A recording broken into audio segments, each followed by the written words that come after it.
Hello, bonjour. Aujourd'hui, on va parler de Beyoncé, la chanteuse Beyoncé. On va parler de son dernier album qui vient de sortir, mais en fait, une situation qui s'est présentée suite à une chanson qu'elle a sortie et le sample de celui-ci. Donc, Beyoncé a sorti son album il y a quelques jours. Elle a sorti le premier titre qui était écoutable partout dans le monde. Et ce qui a fait polémique, c'est le fait en fait qu'elle a utilisé un son, elle a samplé le son d'une chanson de Kelis. Si vous ne connaissez pas qui est Kelis, c'est une chanteuse des années fin des années 90, début des années 2000, qui était très populaire. Elle a chanté d'ailleurs la chanson Milkshake.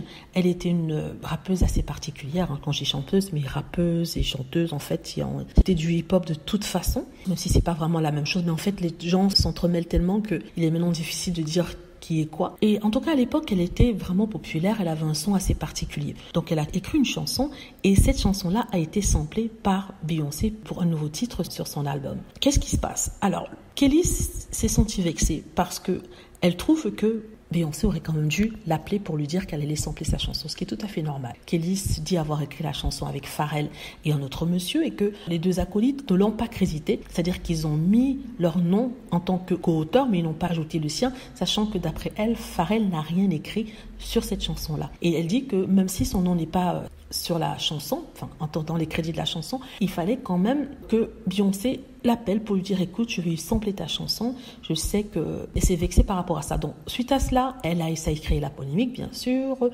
Les gens, les Beehive, c'est-à-dire les fans de Beyoncé, se sont manifestés et ont attaqué Kelis en disant que Kelis soit déjà contente qu'elle était mentionnée dans les crédits. Ça veut dire que, en fait, Beyoncé a mentionné Kelis dans les crédits pour la chanson qu'elle avait samplée et certains disent que oui, au moins elle t'a mentionné alors que Pharrell et les autres ne t'ont même pas cité comme co-auteur de la chanson. Alors que tu me dis que tu l'as écrite. Alors, sois sympa, sois déjà reconnaissante que Beyoncé t'est remis tes droits. Enfin, remis tes droits. T'as mis dans les crédits, ça veut dire qu'elle va sûrement payer Kelis. Donc, il dit que c'est pas la question. La question, je ne demande pas l'aumône. La question n'est pas sur si je serai payée ou pas. La question est sur le respect, c'est-à-dire qu'on me reconnaît en tant qu'artiste et reconnaître mon art. Et la moindre des choses aurait été de m'appeler par politesse. Et qu'elle est déçue par Beyoncé parce que Beyoncé parle beaucoup de féminisme, parle beaucoup de Black Power, parle beaucoup de Black Woman Power et que la moindre des choses, c'est de se soutenir les coudes et de faire ce qu'elle prêche, c'est-à-dire soutenir les coudes entre noirs et qu'elle aurait dû appeler Kelis. Donc en même temps, je comprends ce que Kelis veut dire, je comprends ce qu'elle entend par là. C'est vrai que Beyoncé aurait dû appeler Kelis